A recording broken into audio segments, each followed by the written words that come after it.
Today's Tanya, for the 25th of Tammuz, Chof Hei Tammuz, is in the Geras HaTshuva, the beginning of Perek Tes, chapter 9. It's on page 196, or the number at the bottom of the page is 376. In the previous Perek, the Alter Rebbe said that when a person does tshuva as a result of his contemplation of the two things, the rachmanas on the neshama and the damage caused by the sin, this causes the klippa to fall away. He is cleansed of the sin, and then he is able to rise and be reunited with God the way he was before the soul came into the body. Incidentally, the Rebbe says there, the Alter Rebbe says, that through the ruach of tshuva and of forgiveness, the person is cleansed, and he can then rise. So the Rebbe says that is in continuation of the metaphor, where sin is compared to clouds that block out the light of the sun and separate the giver from the receiver, the sun from the earth that receives the light. That's the effect of sin. So the tshuva works as a wind that scatters the clouds and chases them away so that the sun can once again shine through. So the Alter Rebbe says that this connection, where the neshama reconnects to God on a level equal to the way it was before it came into the body, this is the result of tshuva tato, and it is the tshuva ilah. It is the higher level tshuva. And it is called ben yudke. It is called bina, because this love and fear with which the person studies Torah after tshuva, this comes from bina. Now, Perek Tes. To explain further what the connection is between love and fear with which one studies Torah and bina,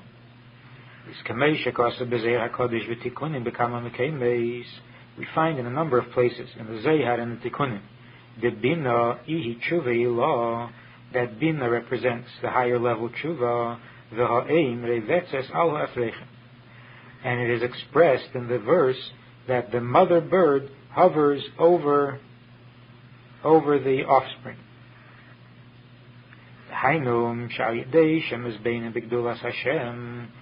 Because through the contemplation in God's greatness, which is bina b'ha'amok as hadas, with a deep concentration, umeilid miruach binosi, and thereby gives birth from bina, dechilu rechinu sichlim, he gives birth to love and fear that are derived from the understanding of bina, uvetuv tam vodas, resulting from a clear and thorough understanding. As it says, li'avas Hashem alikecha, to love God your God, mishum kihu chayecha. And the Torah gives us a reason we should love God your God because He is your life. Which means that one is supposed to consider the relationship or the blessing that comes from God in order to arouse a love for God. And although every Jew already has a love for God, and that is the inborn, inherited love that is hidden within the heart of every Jew, so the Torah is telling us to love God not only from this natural hidden love, inborn love, but also to develop a love for God for reasons, by considering and understanding the greatness of God or the role that God plays in our life, kihu chayecha, because God is our life, that should produce a love.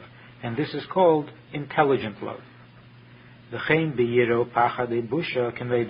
the same is true also in arousing the other emotion, the emotion of fear or awe or shame, which are different levels of fear, as is known.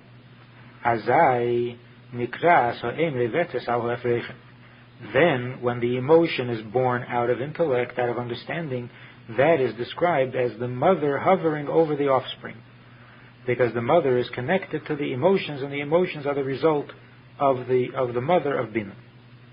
He is dapkus rucha berucha. In Ava, in love, there are many levels, but the essential love, the highest love, is when there is a cleaving of breath to breath, spirit to spirit.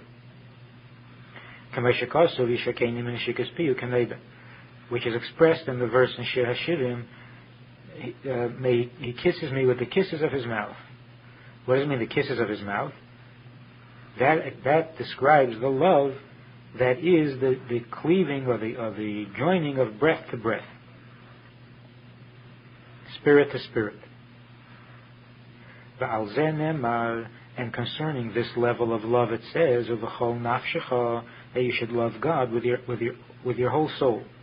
Shehem kol chelkei hanefesh. What does it mean, the whole soul? All the parts of the soul, and they are seichel umides, intelligence and emotions, ulevushehem, and the garments of intelligence and emotions, machshava diber u'maaseh, which are thought, speech, and deed. So, with all your soul means with your intelligence, with your emotions, with your thought, speech, and your deed. What does it mean to love God with all the parts of your soul? It means to cleave to God with all those parts, which means specifically that your emotions cleave to God's emotions by imitating God. Mahu racham, just as He is compassionate, you are compassionate. V'haseichel b'sichlei, and there's the cleaving and the attachment of your intelligence with His intelligence. V'chachmasei yizbarech, and with God's wisdom. Hu iyun haTorah, which comes about when one studies Torah deeply. He is joining, he's connecting, he's cleaving his intelligence to God's intelligence in the study of Torah. De'eraisa mechachma nafka, because Torah comes from God's chachma. So Torah is God's chachma. So when one uses his seichel to understand God's seichel, that is a cleaving of seichel to seichel.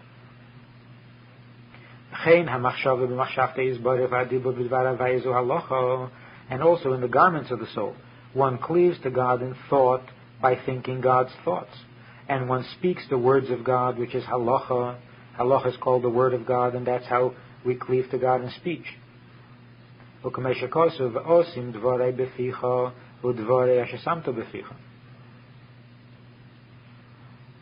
So we see that the word of God is in our mouth.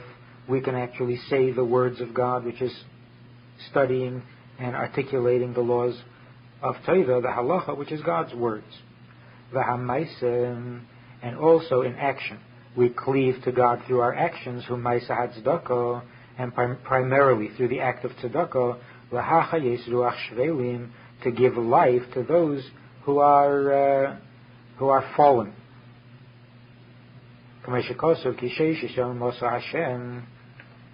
As it says, because in 6 days God created,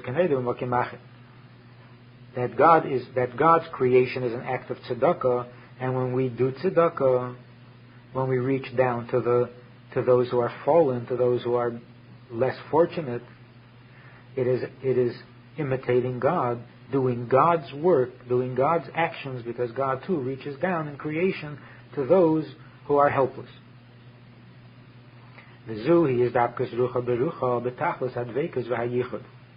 And this is the cleaving of spirit to spirit in its fullest measure. And that is, when it comes, it is motivated out of love. And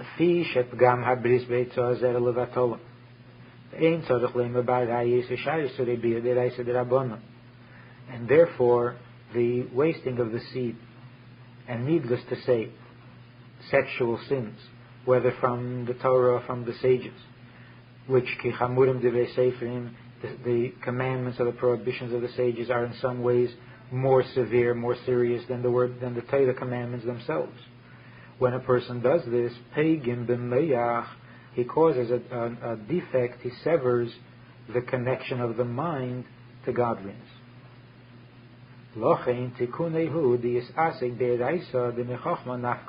So to reconnect his mind with godliness, he has to devote himself to the study of Torah, which is seichel. And this is what he means in the Talmud Ve'Eliyahu, where he says, a person committed a sin, and is punishable by death. Ma yaseh v'yichye, what should he do in order to live? So the Tanit Velio answers its own question and says, Im hayarogel lukas daf echad yikra beis dafim. If he was in the habit of studying one page, he should now study 2 pages. Shanis pedek echad. If he was in the habit of studying one chapter, yishane beis prakim. He should now learn 2 prakim. So the question is, how are we to understand the statement? First of all, what is the question of the Tanit Velio? A person sins. What should he do? Everybody knows what he should do. He should do tshuva. So what's the question? And then the answer that he gives is that he should learn more. What does learning have to do with the sin? Particularly the sin of the wasting of seed.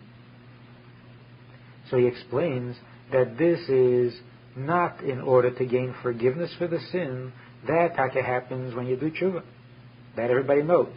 The question is, after he does tshuva, what does he do to fix the damage? So for this he says to study Torah.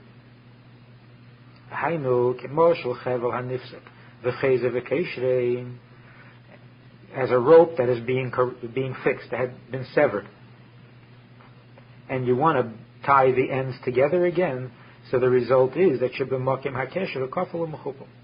the result is that in the place of the splice where you reconnect the torn ends of the rope there is doubly and quadruply thicker than the rest of the rope. And that's why he says that if you want to retie the knot, you have to do twice as much. If you studied 1 daf, you should study 2. If one chapter, study 2 chapters. So the same is true also of the rope that attaches Jews to God. The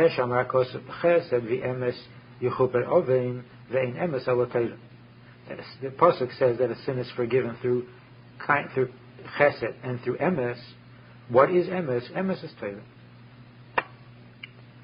Oven base Eli, and the sin of the family of Eli, concerning whom it says that bezevachu mincha, he is not forgiven, but that's only zevachu mincha hudein miskape. It's only that the sacrifice is not sufficient. But miskaper b'teiru g'milos chasadim k'di'isa b'seit perikam b'dirash Hashem. But through Torah and g'milos chasadim, there is forgiveness even for that sin, as it says in the Gemara, and that's what the pasuk says: b'chesed ve'emes yichupa, through g'milos chasadim and through emes, which is Torah, which is a higher level of tshuva, tshuva ilah. Tshuva ilah does help, and this is the answer to the question that the Alter Rebbe asked in Perek Dalet. What does the Zohar mean when he says that for the sin of the wasting of seed, tshuva does not help? The answer is that regular tshuva doesn't help, but this tshuva ilah, the higher level of tshuva, does help. There are 2 expressions that are characteristically Hasidic that describe the character of the Jew. One is that a Jew recognizes godliness and feels that which is above nature and doesn't need any proof for it. He senses it. The other expression is that a Jew doesn't want to be, nor can he be, separated from godliness. And the truth is that these 2 expressions are really one. A Jew recognizes godliness, and he senses the presence of that which is above nature, in nature, and therefore he can't, nor does he want to be, he doesn't want to be, nor can he be separated from godliness. That is the Hayom Yom thought for the day of Chav Hei Tammuz, the 25th of Tammuz.